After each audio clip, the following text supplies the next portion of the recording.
gambling with the lives of millions of people. You're gambling with World War III.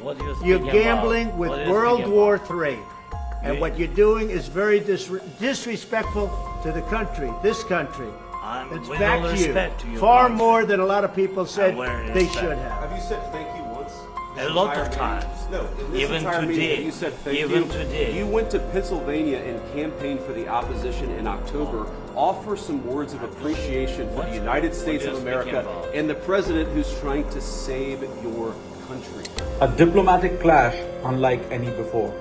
US President Donald Trump and Ukrainian President Volodymyr Zelenskyy locked in a heated Oval Office confrontation, sending shockwaves across the world. The fallout, a divided West, global leaders rushing to take sides, and a Ukraine more vulnerable than ever. Zelenskyy left the White House on Friday after an unprecedented public spat with Trump and Vice President Vance.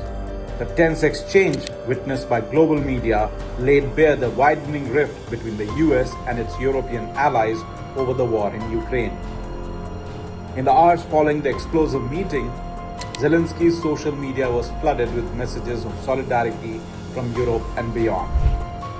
European Commission President Ursula von der Leyen, who was in India at that time, sent a strong message of support, calling on Ukraine to stay strong, stay brave, and stay fearless. French President Emmanuel Macron reaffirmed that Ukraine remains the victim of Russian aggression and called for continued support. Trump ally Giorgia Meloni urged for an immediate US-EU summit to realign diplomatic efforts. But the White House saw it differently. In a statement titled Support Person for President Trump, VP Vance's America's First Trend, the administration framed the clash as a bold stance against global demands.